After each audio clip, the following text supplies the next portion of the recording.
perampok jalanan. Nah, ini kan banyak perampok.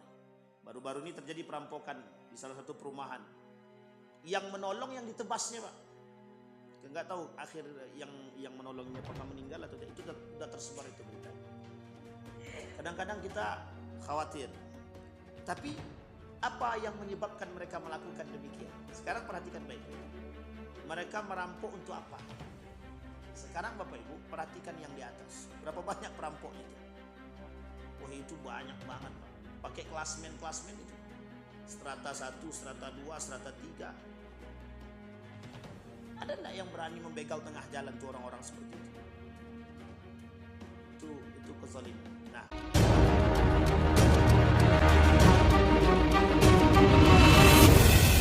Nabi al-Karim, Allahumma salli ala Muhammad wa ala ali Muhammad fil alamin innaka Hamidum Majid.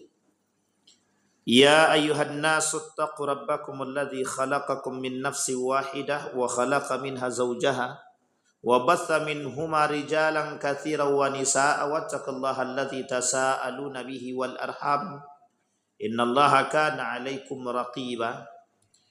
Wa qala Allah ta'ala ya ayyuhalladzina amanu ittaqullaha wa qulu qawlan sadida yuslih lakum a'malakum wa yaghfir lakum dhunubakum wa may yuti'illaha wa rasulahu faqad faza fawzan 'azima. Puji syukur kehadirat Allah dengan mengucapkan alhamdulillahi rabbil alamin, berselawat kepada Nabi dengan mengucapkan Allahumma salli ala Muhammad wa ala ali Muhammad fil alamin innaka Hamidum Majid. Bapak Ibu sekalian yang berbahagia, senantiasa kita berdoa dan bermunajat kepada Allah agar Allah melimpahkan rahmat dan karunia-Nya selalu kepada kita semua. Insyaallah kita semua husnul khatimah dan istiqamah dalam kebaikan dan ketaatan. Insyaallah Allah sempurnakan puasa kita, Allah terima amal ibadah puasa kita insyaallah. Amin ya rabbal alamin. Dan untuk orang tua kita yang telah mendahului kita, Allah tempatkan di tempat terbaik di sisinya, Allah terima amal ibadahnya, dan insya Allah Allah kumpulkan bersama orang-orang yang saleh dan salihah. Dan untuk orang tua kita yang masih hidup, Allah sehatkan, Allah kuatkan, Allah luaskan rezeki serta keberkahannya. Amin ya rabbal alamin. Baik Bapak Ibu sekalian yang berbahagia, di subuh hari ini Bapak Ibu sekalian yang berbahagia, judul kita adalah mengganggu hak orang lain, maka hukuman akan segera datang. Nanti kita kaitkan ini banyak. Kita ambil ayatnya dulu. Di dalam surat An-Nahl ayat ke-90 Allah berkata, Innallaha ya'muru bil adli wal ihsan wa ita'i dzil qurba wa yanha 'anil fahsya'i wal munkar wal bagh. Ada kalimat selanjutnya wal bagh. Ya'idzukum la'allakum tadhakkarun. Apa kata Allah di dalam Al-Quran? Artinya, sesungguhnya Allah menyuruh berlaku adil dan berbuat kebajikan, memberi kepada kaum kerabat, dan Allah melarang dari perbuatan keji, kemungkaran, dan baghyu. Baghyu sini artinya permusuhan, melanggar hak manusia tanpa sebab atau tanpa alasan yang benar. Dia memberi pengajaran kepadamu agar kamu dapat mengambil pelajaran tersebut. Dalam surat An-Nahl ayat 90. Di dalam ayat ini Allah Ta'ala mengungkapkan kalimat baghyun. Nah Bapak Ibu sekalian yang berbahagia, makna baghyun ini oleh para ulama itu berbeda pendapat. Kita coba lihat terjemahkan kalimat baghyu. Innallaha ya'muru bil adli wal ihsan wa ita'i dzil qurba wa yanha 'anil fahsya'i wal baghyu. Yang kita bahas baghyun. Pagi ini kita bahas baghyun. Apa arti baghyun? Baghyun itu dalam bahasa Arab yang artinya, pertama artinya mencari. Yang kedua artinya jenis daripada kerusakan.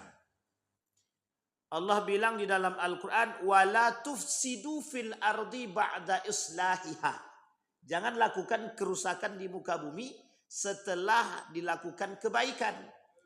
Atau dalam riwayat yang lain, atau dalam ayat yang lain Allah bilang begini. Kerusakan di muka bumi itu disebabkan ulah tangan manusia itu sendiri. Kan begitu ya?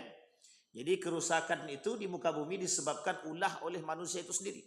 Nah, sekarang kita lihat Bapak Ibu.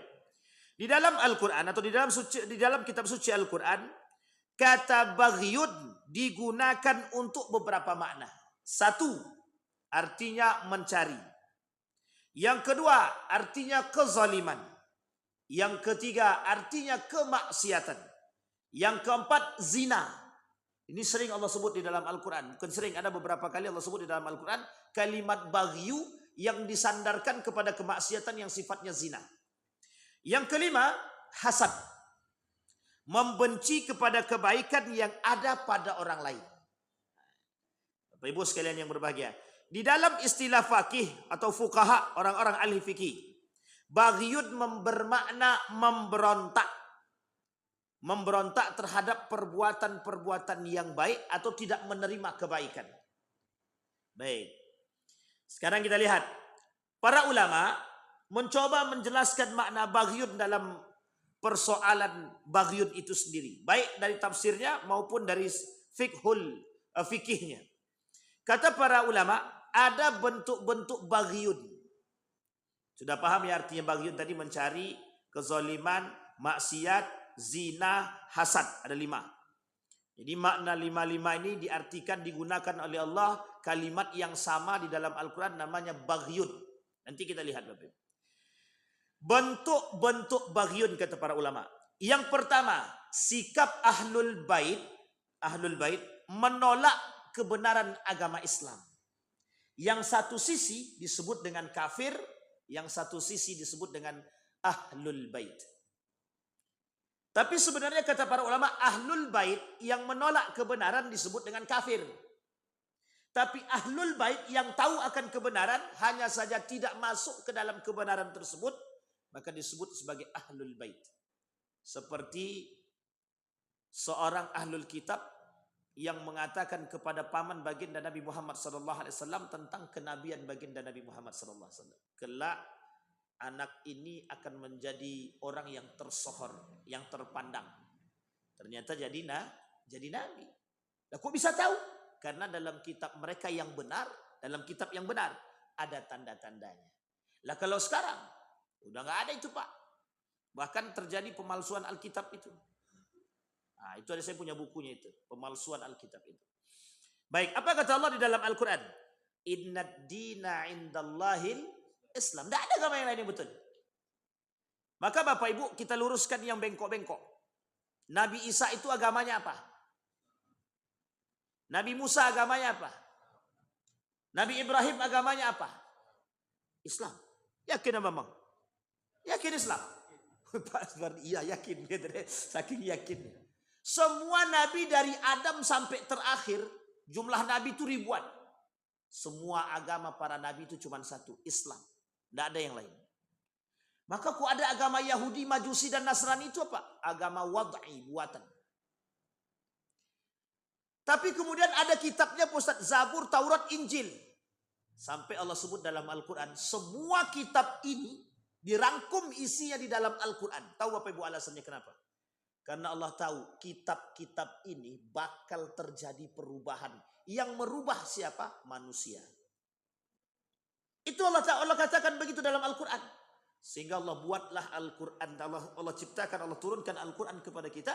Menunjukkan kitab yang paling otentik di muka bumi ini.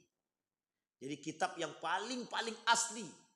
Sehingga para ilmuwan hari ini itu membahas. Sarjanawan baik muslim ataupun non-muslim pada abad ke-19-20 itu gencar Pak. Mencari otentisitas dan orisinalitas daripada Al-Quran itu. Ada yang menyelewengkan, ada yang membenturkan, ada yang menyimpang dan lain sebagainya. Tapi Al-Quran tetap berada pada posisinya. Di mana letak keaslian Al-Quran? Dari zaman Nabi sampai hari ini, sampai kiamat, jumlahnya sama, jumlah ayatnya sama, jumlah suratnya sama, dimulai dari Al-Fatihah sampai An-Nas. Dulu saya belajar kristologi Pak. Itu kalau kita lihat itu perkembangan Alkitab Injil itu, wah itu tiap tahun ada perubahannya itu. Jadi kata guru saya, itu cara untuk memahami dan bisa mengalahkan orang begitu. Dia karena memang terjadi perbedaan. Seperti Moko Ginta itu. Moko Ginta itu, dulu waktu kami pembekalan di pondok itu, beliau katakan sekian banyak yang beliau paparkan. Sampaikan kepada saya tentang satu pernyataan yang sama dengan sebelumnya, kata beliau. Atau kata beliau, saya berani mengatakan bahwa pernyataannya tentang Tuhan itu begini. Sehingga Bapak Ibu, ketika beliau sampaikan kepada yang lain, itu disampaikan tidak begitu kata mereka. Coba buka kata dia. Ternyata terjadi perbedaan antara satu kitab dengan kitab yang lain. Nah, tapi ini poin. Begitu juga dengan kitab-kitab yang lain. Yahudi sekarang punya kitab sendiri. Apa nama kitabnya? Talmud. Tahu Bapak Ibu Talmud? Di dalam kitab Talmud ini, itu tentang hari kiamat disampaikan. Hanya saja ada yang diselewengkan. Apa? Tentang persoalan Imam Mahdi. Nah, insya Allah kapan waktu kita bahas tuh Pak Imam Mahdi itu. Dan itu Imam Mahdi, setiap kelompok punya pandangan yang berbeda. Ahlus Sunnah wal Jamaah, Syiah, kemudian ada lagi Yahudi. 3 ini cuman Pak yang dianggap orang paling relevan untuk dikaji. Karena yang lain itu biasa-biasa saja. Tapi yang paling kental 3 ini. Yang paling kental lagi di antara 3 ini adalah Yahudi. Itulah kenapa mereka ingin merebut Palestina. Karena bagi mereka Imam Mahdi akan turun di sana dan dari golongan mereka. Dari golongan mereka. Itu keyakinan mereka yang mereka simpangkan. Padahal mereka tahu kebenaran Al-Quran. Ini kelompok Yahudi. Itu yang pertama. Maka kata Allah, inna dina indallahil Islam. Tidak ada agama yang paling benar, itu tidak ada. Agama satu-satunya agama yang benar di muka bumi ini, agama Islam. Jangan pula tersinggung. Kalau ada umat muslim yang tersinggung dengan pernyataan begini, berarti itu perlu diragukan keislamannya. Tapi Bapak Ibu, ada tidak yang tersinggung dengan begini? Ada. Namanya kaum munafik. Apa kata mereka? Ini Islam bukan satu-satunya agama yang benar. Nah, ini Profesor Dr. Musda Mulia. Pernah kami bahas di Masjid Nurul Yakin kalau tak salah. Kita tampilkan itu videonya. Beliau mengatakan bahwa bukan satu-satunya agama yang benar. Masih ada agama yang lain yang benar. Atau kata dia dalam bahasa lain itu dia bilang begini. Setiap orang meyakini kebenaran agama mereka. Ya, itu terserah. Kalau setiap orang meyakini agama mereka itu tidak ada masalah. Yang masalah kalau kita yang meyakini kebenaran agama yang lain. Itu masalah. Pluralisme. Itu masalah. Baik, itu yang pertama. Kemudian yang kedua. Melanggar hak manusia tanpa alasan yang benar. Nah, ini poin penting. Qul innama harrama rabbi al-fawahish ma zahara minha wa ma batan wal ithma wal baghyu bi ghairil haq. Allah sebutkan juga ayat ini dalam ayat yang lain. Kata Allah begini. Kata Allah begini. Jangan kalian memakan wala ta'kulu amwalakum bainakum bil batil. Jangan kalian makan harta saudara kalian atau kalian ambil harta saudara kalian dengan cara yang batil. Ini Allah sebutkan dalam Al-Quran. Kalau poin ini kita bahas sedikit Bapak Ibu poin ini. Melanggar hak manusia tanpa alasan yang benar, salah satu di antaranya mengambil hak orang. Apa kata Allah? Qul innama harrama rabbi al-fawahish. Allah melarang semua perbuatan-perbuatan tercela. Baik yang zahir maupun yang batin. Wal bagh, sekalipun sifatnya dosa, sifatnya baghyun. Baghyun tadi ada 5 makna. Kezaliman, kemaksiatan, zina, hasad. Kemudian satu lagi mencari. Kita ambil Bapak Ibu dari 5 ini, ada 3 yang cukup relevan. 1, pengkhianat. Yang kedua berarti sebagai kemaksiatan. Yang ketiga zina. Kita ambil 2 poin yang sama, kemaksiatan dan pengkhianatan. Salah satu perbuatan pengkhianatan yang dilakukan manusia terhadap manusia yang lain, mengambil haknya orang lain. Allah sebutkan dalam Al-Quran itu, wala ta'kulu amwalakum bainakum bil batil. Jangan kalian ambil haknya kawan kalian, harta kawan kalian, saudara kalian dengan cara yang batil. Sekarang kita lihat. Mengambil harta saudara, baik itu manusia muslim ataupun non muslim, dengan cara yang tidak dibenarkan disebut oleh Allah batil. Bahkan di dalam hadis Nabi disebut dengan ghasab. Apa artinya ghasab itu? Merampas. Ini poin pentingnya Pak. Kemarin Pak Ketua ngirim ngirim chat ke saya. Ustaz, gitu, program PKL itu pemaksaan. Gitu. Pajak rakyat kendaraan itu juga pemaksaan. Gitu. Sekarang begini Bapak Ibu, perhatikan baik-baik. Kita lihat kaidahnya Bapak Ibu. Kita lihat kaidah kezaliman yang dikatakan itu. Sebentar Bapak Ibu ya, kaidahnya. Baik. Apa kata ulama? Al-aslu fil irda' wal luhum wal nufus lil ma'sub tahrimuha hatta yaji'ul al-hil fafham hadakallahu ma yahil.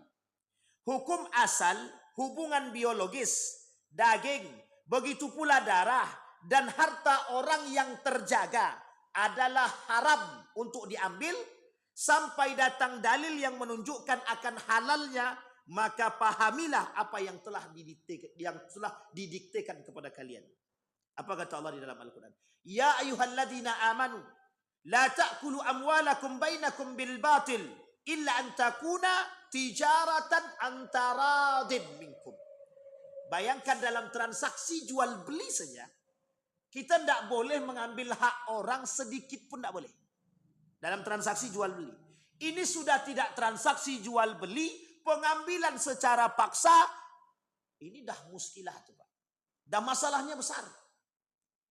Apa yang dimaksud masalah besar? Perampasan hak orang lain. Maka kata Allah, orang seperti ini diancam oleh Allah. Dan termasuk salah satu daripada dosa besar. Karena perampasan itu dosa besar Pak. Nah orang seperti ini yang mengambil hak orang lain kata Allah dengan cara yang tidak benar kata Nabi, kelak isi dalam perut mereka itu api.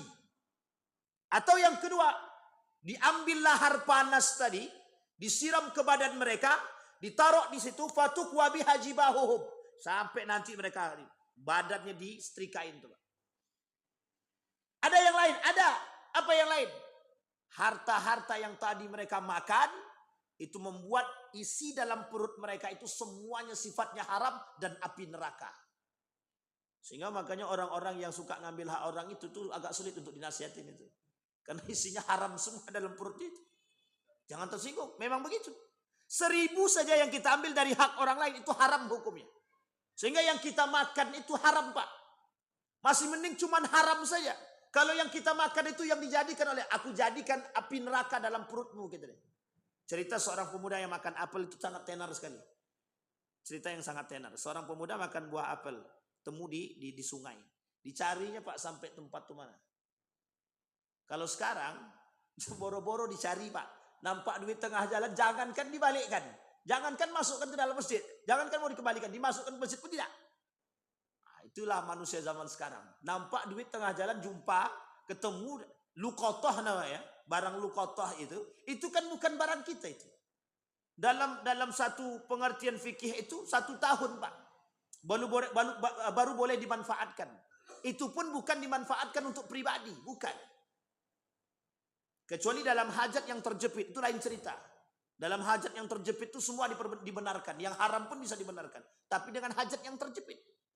Tapi coba bayangkan, orang sekarang ketemu uang 100.000. Saya tanya Bapak Ibu, dibalikin apa tidak? Itu yang tidak punya iman. Yang punya iman mesti dikembalikan. Boro-boro ngapain? Ketemu 1.000, tangannya lancar tuh Pak. Masukkan ke dalam kotak infak. Ketemu 100.000, beratnya minta ampun. Lah kalau ketemunya 1 juta. Sekarang ini kan semua harta, semua barang, semua tanah yang mereka nampak lukotoh semua Pak jadinya. Ah ini nggak ada yang punya katanya. Udah kita ambil aja gitu. Coba bayangkan tuh. Sekarang saya tanya Bapak Ibu, berapa banyak tanah di muka bumi ini yang diambil orang tanpa izin? Oh bukan banyak lagi, banyak banget itu Pak. Nah, itu perusahaan-perusahaan sawit itu. Berapa banyak itu yang ngambil sawit orang itu. Main kapling-kapling aja. Kalau sawit yang dikapling kan masih jelas itu. Lah kalau yang dikapling sungai. Laut yang dikapling. Bentar lagi langit mau dikapling orang Pak. Itu saking bahayanya. Itulah kerusakan yang di muka bumi kata Allah itu. Itu kan penyebabnya apa? Ulah tangan manusia itu sendiri. Bahkan disebutkan dalam kaidah, disebutkan dalam pemahaman yang lain. Apa kata para ulama? Ada 12 bentuk kezaliman pada harta orang lain. Wah itu banyak apa sedikit? Ini kalau kita sampaikan semua langsung habis materi saya ini. Baik. Yang pertama, nah ini bentuk kezaliman. Nanti kita kaitkan kembali kepada poin ini tadi. Tidak usah banyak-banyak. Bentuk pertama kata dia, pemungutan liar. Nah ini sekolah ya. Dulu banyak sekali sekolah melakukan pemungutan liar, tapi mungkin sekolah-sekolah tertentu saja. Sebenarnya bukan hanya di sekolah ini, di mana-mana. Pemungutan liar itu diharamkan. Haram pemungutan liar itu. Tidak bisa sembarangan itu. Makanya kalau ada orang yang tiba-tiba datang melakukan sesuatu, meminta sesuatu, cari tahu dulu Pak, untuk apa? Cari tahu dulu. Satu ketika kami datang pemuda ke rumah kami itu. Pak, minta bantuan. Bantuannya untuk kegiatan remaja. Apa kegiatannya? Kegiatannya main bola. Di mana lapangannya? Di ujung sana. Kita ke sana, enggak ada orang ya. Enggak ada. Duitnya kemana pun kita enggak tahu. Nah, coba bayangkan. Jadi banyak sekarang nih Bapak Ibu, mohon maaf ya, untuk mencari uang tuh banyak cara. Banyak cara, menipu orang tuh banyak cara pokoknya. Yang penting dapat duitnya dulu. Ya, fiktif. Bahkan mohon maaf, ini ini cerita nyata. Datang seorang wanita dengan laki-laki ke rumah itu membawa satu map, isinya itu proposal apa namanya itu ya, panti asuhan. Terus dia bilang begini, ini Pak, kami akan ada kegiatan di Simpang Bukit Barisan setiap hari. Dengan bolosnya saya tadi, ya udah kita kasih saja. Karena kita niat pengen tahu tempatnya, tempat mereka menggalang dana juga, dan tempat itu datanglah kita ke situ. Satu pun tak ada. Jangankan bekas kakinya pun tak nampak di situ. Nah, itulah cara orang mencari dana hari ini, Pak. Begitu caranya mencari uang. Nah, baik. Ada 12 kaidah. Itu yang pertama, pemungutan liar. Pemungutan liar ini Bapak Ibu sangat. Ini perbuatan yang zalim. Karena kita tidak tahu untuk siapa dan dipergunakan untuk apa. Yang kita takutkan dipergunakan untuk sesuatu yang tidak diinginkan oleh Allah atau yang haram.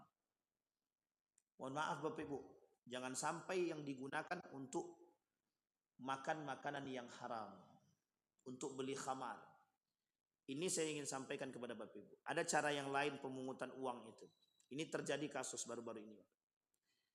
Jadi ada seorang oknum yang ingin memasukkan seseorang kerja di pemerintahan. Dia merasa punya akses sehingga dibukanya Pak. Yang ingin masuk sebagai tenaga honor silakan. Bayar 15 juta. Ada yang sudah JP 10 juta dan lain sebagainya. Dan ini banyak Pak.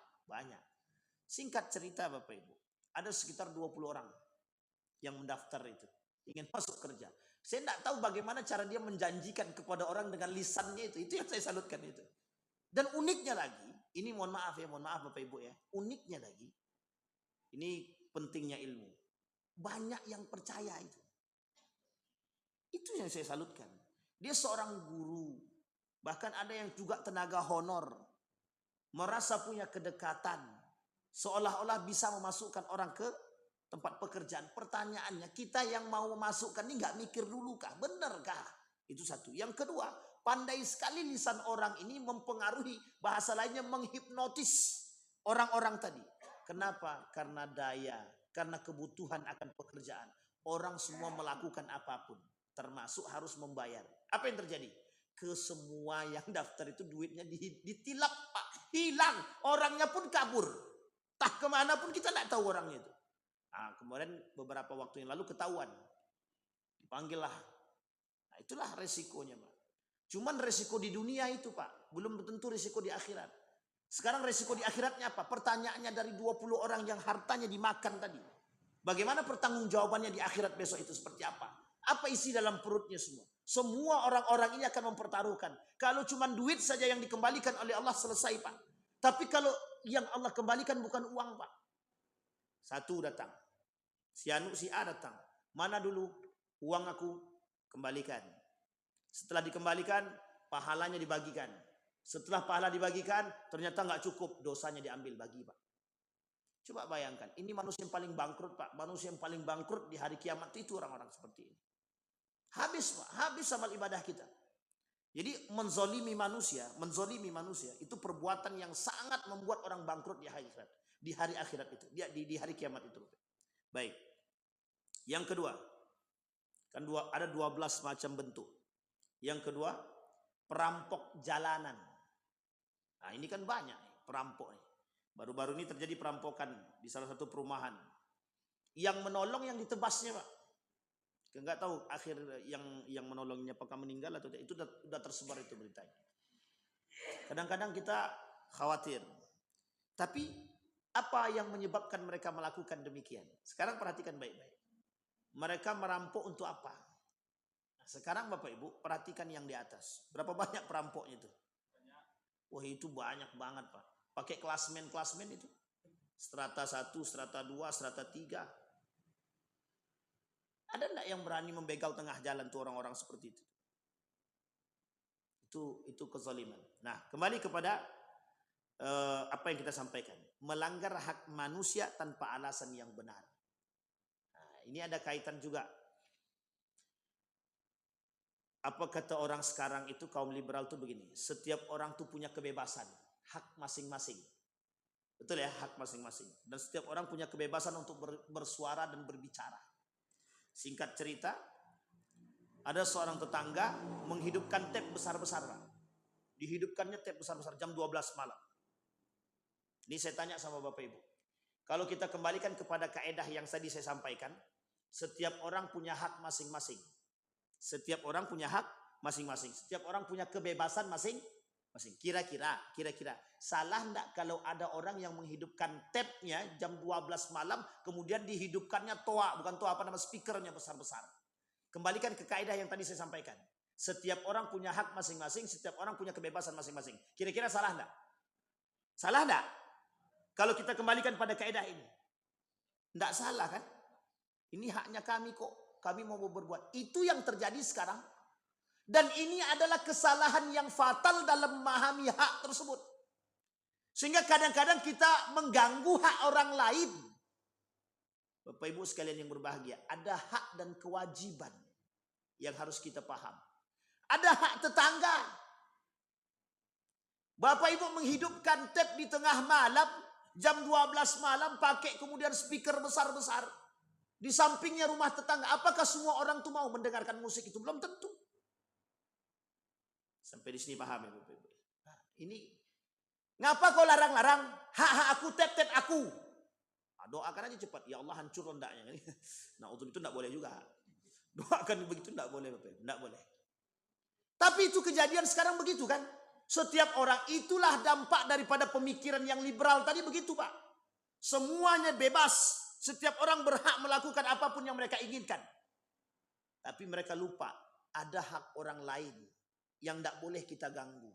Sekarang pertanyaannya adalah, istirahatnya bagi tetangga itu haknya dia atau bukan? Kalau kita hidup tape terganggu apa tidak?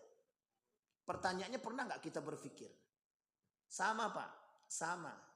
Ketika kita menyakiti hati orang lain, pernah nggak kita berpikir mereka punya hak untuk dijaga? Kita tidak pernah berpikir. Lisan kita kan suka-suka kita aja. Karena kita serasa bebas. Coba contoh orang-orang yang mengambil paksa hak orang lain itu. Pernah nggak mereka berpikir kalau itu haknya orang?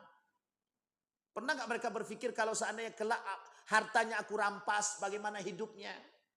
Mereka kan nggak berpikir. Kenapa? Karena itu tadi. Yang ada dalam diri mereka itu apa? Kemaksiatan, kemungkaran, dosa, mujrimin, para pelaku kezaliman. Baik. Maka kata Allah, wattaqullaha, bertakwalah. Kenapa kok bertakwalah? Karena sesungguhnya yang bisa menjauhkan diri dari perbuatan tersebut hanya orang-orang yang bertakwa. Sekarang Bapak Ibu lihat, apapun cara akan mereka lakukan untuk mendapatkan keuntungan. Apapun akan mereka lakukan, bagaimana caranya mendatangkan duit. Mau ngambil hak orang kek, mau motong pangkas kek, itu terserah. Itu coba. Semua dibuat. Yang penting nampak duit tuh. Setelah nampak duit tuh. Nah, kadang-kadang uniknya begitu Pak. Kadang-kadang uniknya. Untuk kegiatan masyarakat tidak ada duit. Tapi untuk kegiatan ada duitnya. Awas, paham maksud saya Bapak Ibu ya? Gak usah jauh-jauh. Coba itu bayangkan Bapak Ibu. Jelas itu. Ketika untuk kegiatan yang tidak bermanfaat. Itu duitnya enggak. Ketika untuk kegiatan yang tidak bermanfaat. Duitnya ada. Ketika untuk hal-hal yang bermanfaat, tidak ada duitnya itu. Kegiatan 17 Agustusan. Itu banyak Pak orang yang uang untuk kegiatan itu banyak sekali. Kadang-kadang melimpah tuh Pak. Hampir banyak orang yang memberikan, pokoknya buatkan kegiatan, meriahkan 17 Agustusan. Ada donatur khusus. Tapi coba nuzul Quran, empot-empotan Pak cari duitnya. Untuk itikaf, susah. Coba, kadang-kadang begitu berpikirnya Pak. Jadi untuk sesuatu yang tidak diinginkan oleh Allah itu begitu. Mudah datang. Sama Pak. Mengambil hak orang tanpa paksa. Pernah dikatakan begini. Dulu itu saya lupa nama ininya. Nama tempatnya itu. Pajak untuk, kalau bahasa kawan saya tadi, pajak itu hanya untuk menyenangkan orang kaya. Coba bayangkan, untuk orang miskin ditarik, untuk orang kaya diberikan kebebasan, bukan kebebasan sebenarnya, keringanan. Coba bayangkan, dan itu pernah terjadi, pernah. Apa dulu namanya itu? Waktu masalah pajak yang rame-rame itu. Sampai itu heboh itu. Orang atas pajaknya mau diringankan. Iya mau dipangkas. Sementara orang yang bawah bukan dikasih keringanan, dipaksakan untuk bayar. Teks amnesty. Saya mau bilang tadi Pak, tapi kok sampai lidah tuh gitu. Baik. Itu yang kedua. Sekarang Bapak Ibu, al-baghyu, model-model baghyu yang ketiga. Mengganggu hak anak yatim dan hak wanita atau istri. Kalau mengganggu hak anak yatim ini, Bapak Ibu boleh kita sampaikan, haram bagi siapapun memakan harta anak yatim, haram pokoknya. Termasuk orang tua kandung dia sendiri. Misal, saya kasih duit kepada anak yatim. Ibunya kalau mau ngambil duit anak nih, izin dulu sama anak itu. Kalau diizinkan sama anaknya, silahkan. Kalau enggak, jangan. Tapi Pak Ustaz, kami tidak punya beras lagi. Saya tak punya duit lagi.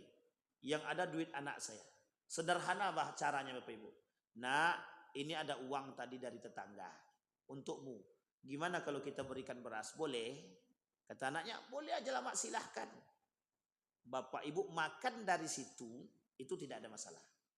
Tapi kalau Bapak Ibu tidak kasih tahu anaknya, main makan aja, apalagi beli tas untuk keperluan pribadi, itu kita termasuk orang yang bakal menjadi penghuni neraka sakar. Nerakanya apa? Sakar. Dan jangan coba-coba Bapak Ibu, jangan coba-coba.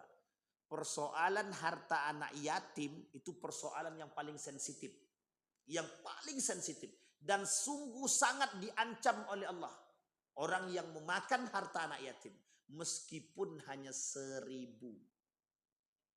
Nah, ini penting nih Bapak Ibu, yang sudah terlanjur melakukan silahkan dikeluarkan, dan itu harus dikembalikan kepada mereka. Yang keempat, baghyun, bentuk baghyun yang keempat, merusak kehormatan seorang muslim. Sekarang saya tanya Bapak Ibu, perampasan itu merusak muslim enggak?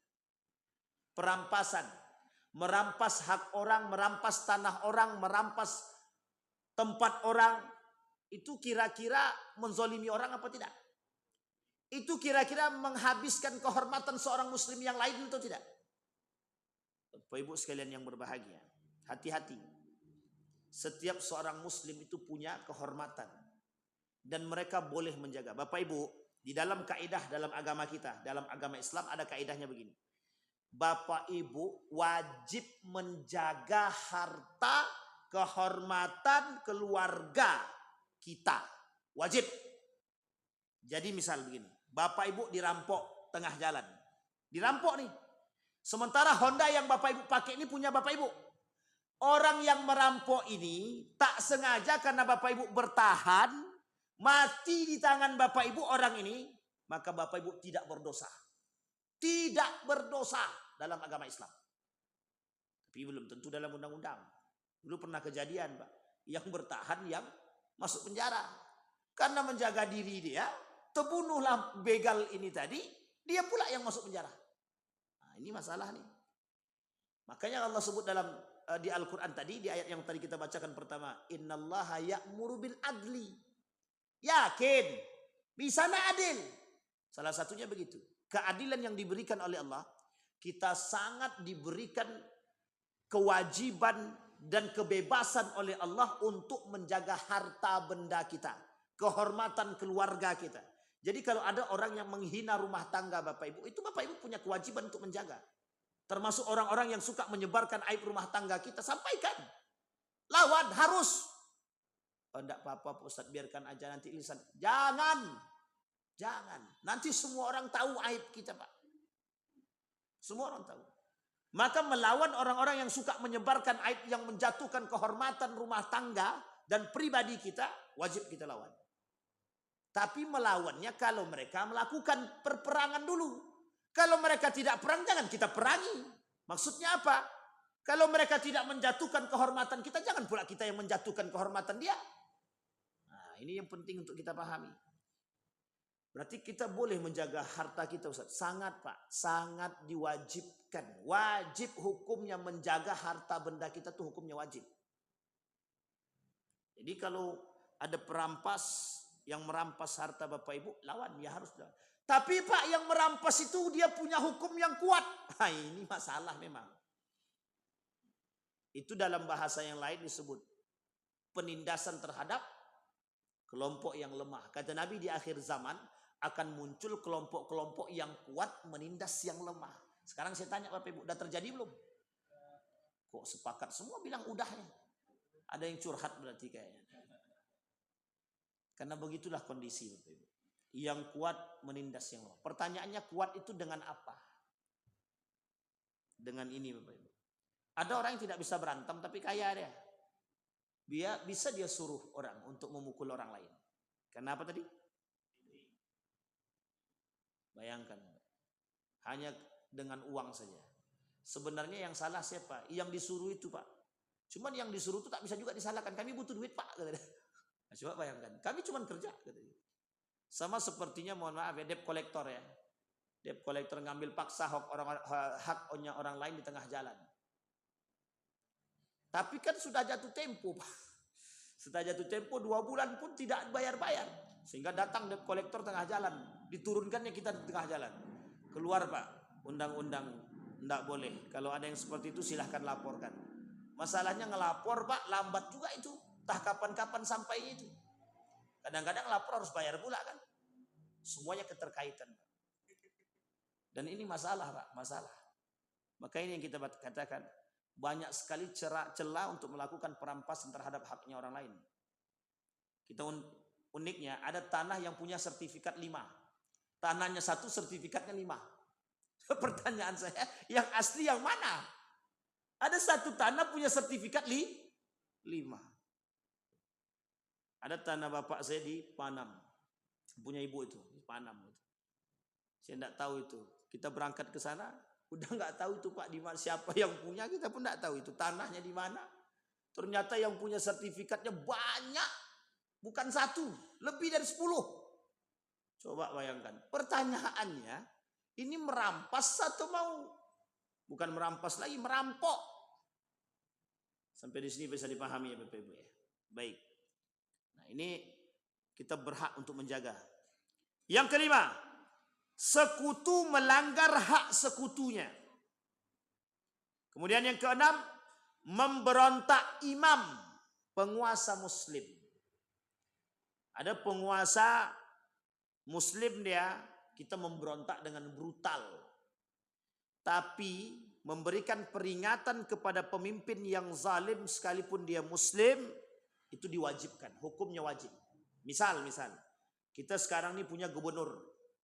Kalau seandainya gubernur kita menyeleweng daripada jalur yang sesungguhnya dari agama, kita berkewajiban Pak. Semua kita nih berkewajiban untuk mengingatkan. Wajib. Kalau tak yakin lisan kita sampaikan kepada para alim dan ulama. Biar para alim ulama yang menyampaikan ke sana.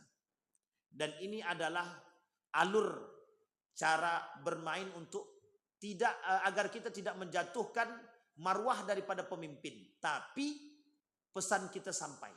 Masalahnya tak bisa dinasihati Pak Ustadz, doakan. Tak bisa juga Pak Ustadz, biarkan.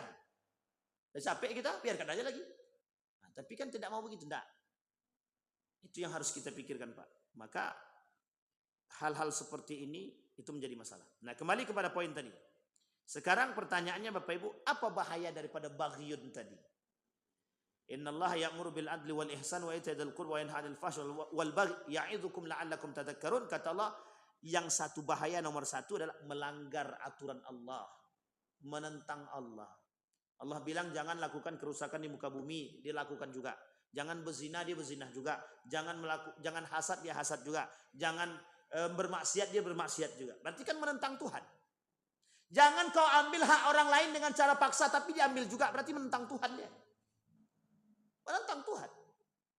Baik. Yang kedua, penyakit umat-umat terdahulu. Ini yang mau saya sampaikan. Kalau ada manusia hari ini melakukan perampasan kepada hak-hak orang lain.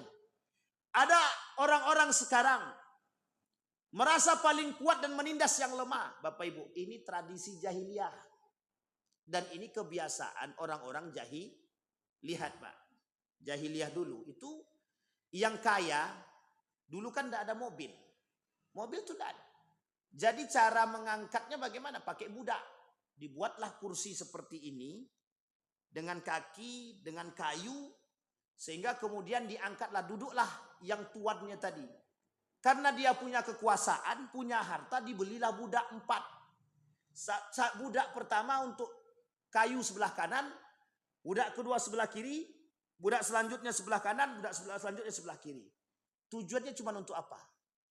Untuk mengangkat tandu dia. Kalau salah, sedikit aja salah, dipecut. Jadi kalau mati budak tadi, tak ada salah. Dan dia bebas. Apa kata dia? Budak ini kan sudah saya beli. Mau saya bunuh dia, mau saya injak dia, terserah. Coba bayangkan. Adakah kehormatan manusia di situ? Tidak ada. Makanya Islam datang, baginda Nabi datang, Al-Quran datang untuk menjawab persoalan umat. Salah satu di antara persoalan yang dijawab itu adalah menghilangkan perbudakan itu. Termasuk poin yang kedua, menghilangkan perampasan, perampokan, mencuri dan lain sebagainya. Itu Islam datang memberikan itu Pak. Kalau zaman dulu tidak begitu Pak, bebas. Yang kuat bisa merampas. Asal dia lemah, kami kuat, aku bisa kuasai dia, harta dia untuk diriku. Begitu dia Pak modelnya. Islam datang. Kata Islam, jangan kalian makan hak orang lain dengan cara yang salah atau yang batil. Jangan kalian ambil yang bukan hak kalian. Itu Islam Pak. Datang dengan kelembutan. Perintah untuk ditaati. Maka kalau kita tidak taat berarti kita sedang menentang Allah. Menentang hukum Allah. Itu yang kemudian terjadi. Nah kemudian yang ketiga bahayanya. Disegerakan oleh Allah hukuman balasannya di dunia. Apa kata Nabi?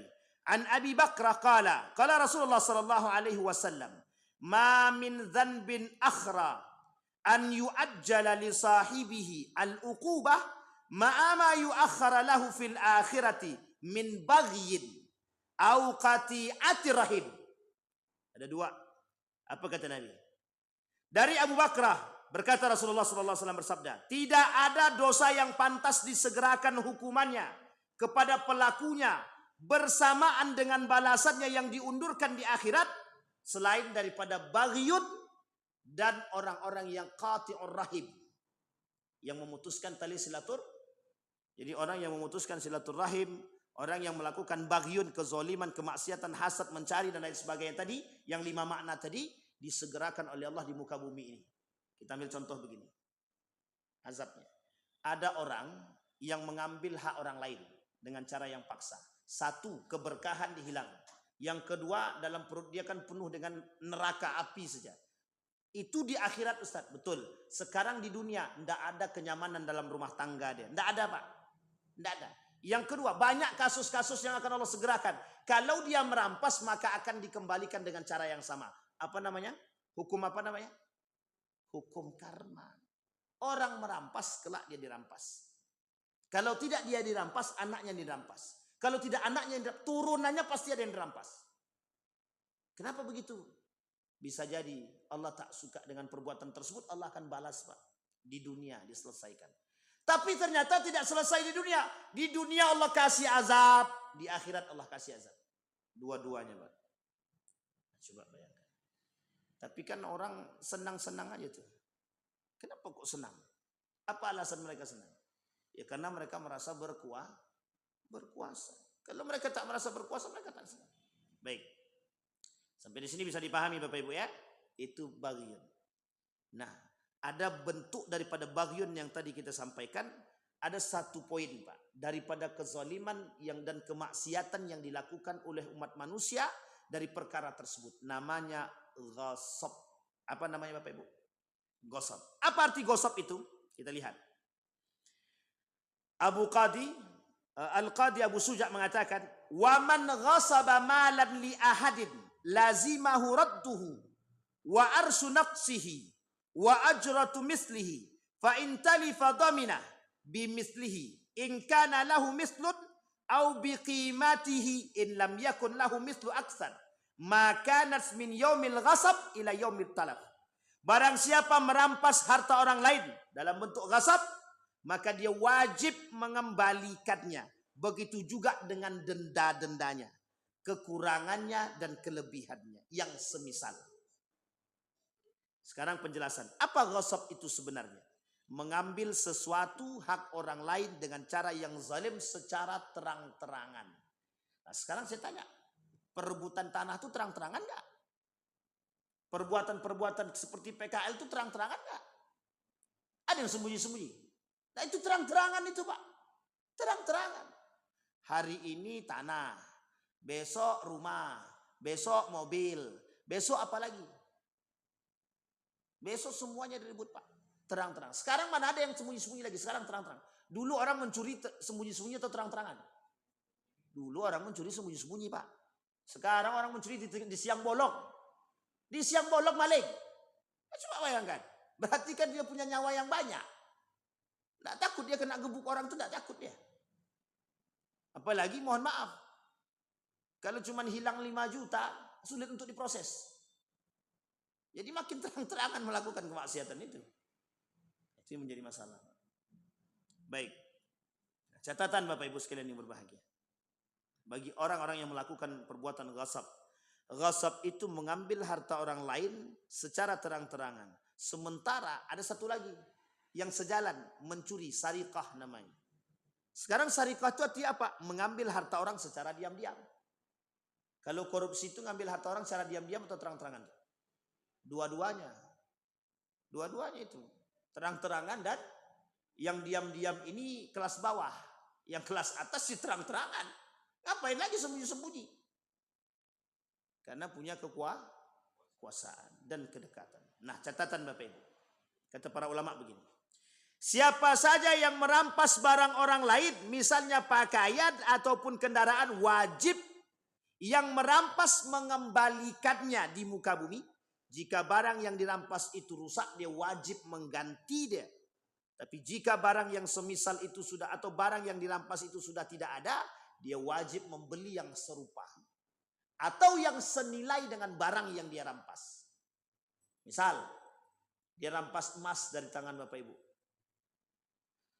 Emasnya itu 24 karat. Isinya 30 gram. Ya, dia harus mengganti.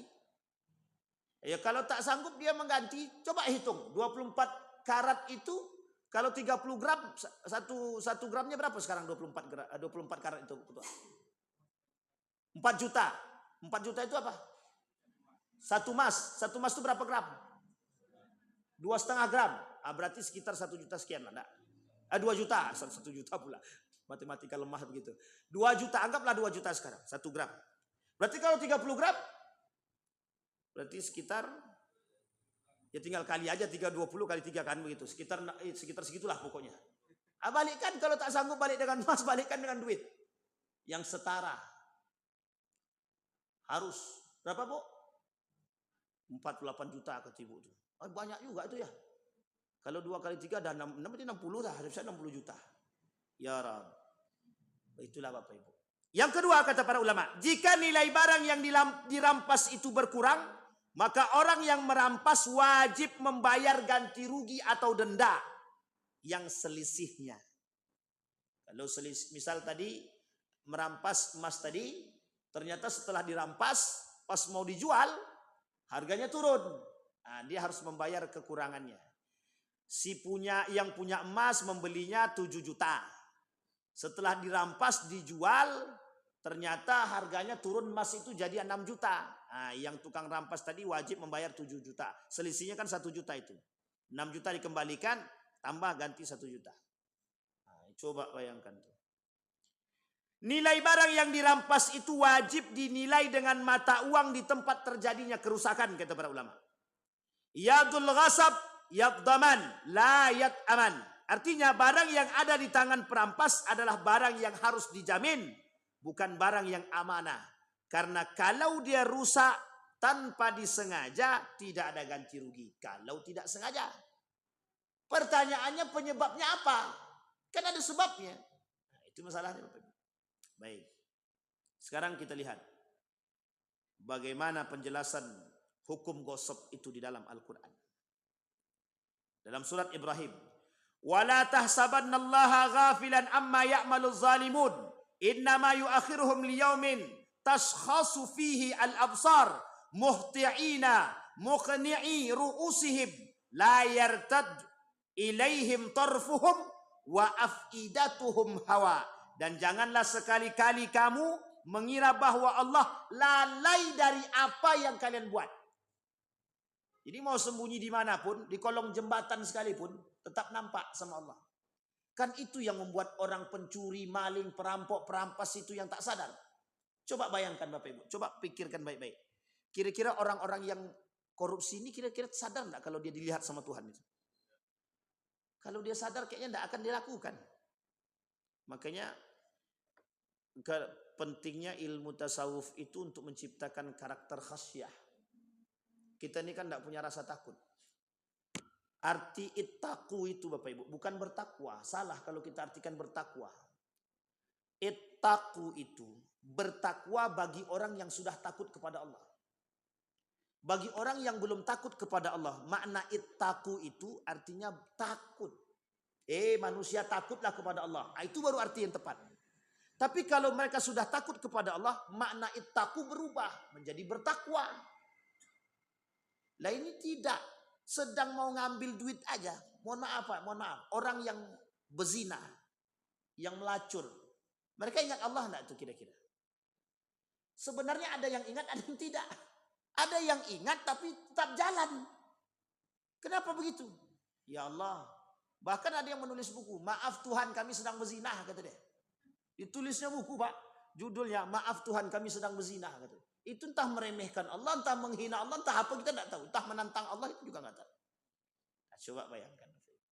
Jadi perbuatan-perbuatan seperti ini sering kita lihat, sering kita temu, seolah-olah menjadi satu hal yang biasa. Makanya kenapa Bapak Ibu di akhir zaman itu Bapak Ibu lihat banyak orang yang melakukan dosa-dosa besar tapi mereka tidak merasa berdosa, tak merasa bersalah. Kenapa? Karena ada karakter murji'ah yang ada pada diri umat manusia hari ini. Apa itu murji'ah Pak Ustadz? Kelompok yang memudah-mudahkan dosa besar, yang menganggap remeh dosa besar. Bahkan kata Imam Al-Ghazali, ada orang yattaqiluna bi afwillah wa yuhmilul aman. Sehingga mereka, kan Allah Maha Pengampun. Hari ini kami mencuri, besok tinggal tobat. Itu kan yang mereka pikirkan. Tidak apa-apa kami mencuri, yang penting anak kami makan sekarang. Kan setelah saya kasih makan nanti saya tobat lagi. Pertanyaannya sudah sampai segitukah? Orang yang merampok, mencuri hak orang lain, wajib dia kembalikan. Tobatnya, Allah bakal terima tobatnya, tapi urusan dia dengan orang belum selesai juga sebagai pembatas bagi dia. Pak, mohon maaf, contoh begini. Bang Didik ngambil uang saya, maling uang saya 20.000. Tobat dia, kira-kira Allah terima nggak tobatnya itu? Secara hukum tobat bisa diterima. Persoalannya urusan Bang Didik dengan saya selesai enggak? Enggak selesai. Tapi kelak di hari kiamat saya jadi saksi. Ya Allah, yang tukang curi itu Bang Didik. Yang tadi tobatnya diterima betul. Tapi dosa tetap diberikan kepada dia. Dosa mencuri tetap diberikan kepada dia. Coba bayangkan.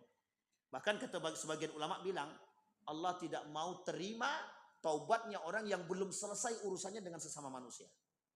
Nah, ini masalah juga. Jadi sebelum datang abang ke saya, bang, abang selesaikan dulu urusan kita, baru abang taubat. Kalau enggak selesai, Pak. Nah, itu sebagian ulama yang mengatakan. Tapi ada ulama yang mengatakan Allah terima taubatnya, tapi urusan dia dengan manusia tetap menjadi persoalan di hadapan Allah yang harus diselesaikan. Haknya orang tetap harus dikembalikan. Bayangkan, Pak. Ada orang yang bersaksi palsu. Ada ya orang yang bersaksi palsu. Orang yang bersaksi palsu atas perbuatan orang lain. Misal, si A bersaksi atas perbuatan. Padahal Abang Didi ini dia tak melakukan kesalahan. Tapi dalam persaksian itu, kata saksi tadi, dia melakukan, Pak. Wallahi saya melihat. Ditaruh Al-Quran di atas kepala. Kehormatan abang ini akan jatuh. Dan dia akan terancam dengan masalah. Apa yang Allah beri, yang harus dilakukan oleh orang saksi tadi? Satu, dia wajib mengembalikan kehormatan abang ini. Yang kedua, harta yang hilang dari abang ini wajib dia kembalikan. Yang ketiga, nama baik dia harus terjaga. Gimana caranya, Pak? Apapun harus dilakukan untuk mengembalikan nama baik dia. Itu kehormatan. Maka Bapak Ibu sekalian yang berbahagia, berat, Pak. Berbuat zalim terhadap manusia itu berat. Karena timbalannya itu berat, Pak. Dan harus kita selesaikan. Tapi sekarang kayaknya enteng saja manusia yang melakukan begitu itu. Seperti tidak ada dosa dan tidak ada masalah dalam diri mereka. Nah, Bapak Ibu sekalian yang berbahagia, apa kesimpulan dari yang kita sampaikan subuh hari ini? Yang pertama, berhati-hatilah persoalan harta ini, berhati-hati. Terkhusus bagi mereka yang punya karyawan, orang-orang yang punya karyawan. Apa kata Allah? Salasun ana khasmuhum yaumal qiyamah. Ada 3 kelompok. Salasatun ana khasmuhum yaumal qiyamah. Ada 3 kelompok kata Allah. Kata Nabi. Yang 3 kelompok ini oleh Allah dianggap musuh. Satu di antaranya ada bos yang tidak membayar gaji karyawannya. Kalaupun bayar ditunda atau potong atas. Selain dari itu ada yang mengambil haknya. Tidak dikeluarkan atau dikeluarkan sedikit. Atau di DP dulu dan lain sebagainya. Itu perbuatan yang zalim. Yang zalim sezalim-zalimnya. Sampai di sini bisa dipahami Bapak Ibu ya. Jadi persoalan harta meskipun hanya sedikit, jangan sampai yang sedikit itu masuk ke dalam perut kita, nanti jadi hal-hal yang haram sehingga merusak amal ibadah kita. Biarlah itu sedikit, yang penting halal. Mukmin wajib memperhatikan kehalalan dan kebaikan satu yang kita makan dan yang kita dapatkan. Agar yang masuk ke dalam perut kita ini yang baik-baik dan bisa menampakkan karakter-karakter yang baik pada diri kita. Mudah-mudahan ada manfaat. Ada pertanyaan Bapak Ibu? Aman? Cepatlah Ustaz, selesai kami dah ngantuk nih. Masya Allah. Mumpung ini sudah puasa yang ke 22. Ya Allah cepat sekali rasanya. Kayaknya barulah kemarin kami duduk sama Pak Azwardi di sini. Ya kemarin-kemarin lah maksudnya kan. Mudah-mudahan ada manfaat bagi kita semua. Fa'tabiru ya ulil absar la'allakum tuflihun. Kita berdoa kepada Allah. A'udzu billahi minasyaitonir rajim. Bismillahirrahmanirrahim. Alhamdulillahirabbil alamin. Hamdasy syakirin, hamdan naimin, hamdan yuwafi ni'amahu wa yukafi'u mazidah. Ya Rabbana lakal hamdu kama yanbaghi li jalali wajhikal karim wa 'azimi sultanik. Allahumma shalli ala Muhammad wa ala ali Muhammad fil alamin innaka Hamidum Majid.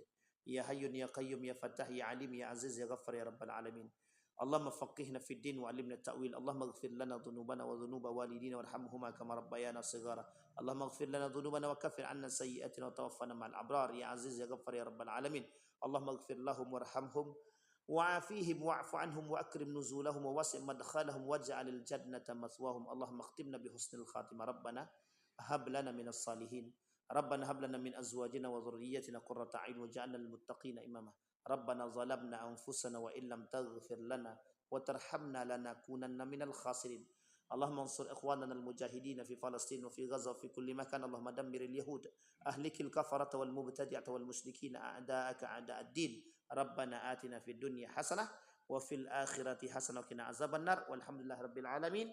Assalamualaikum warahmatullahi wabarakatuh.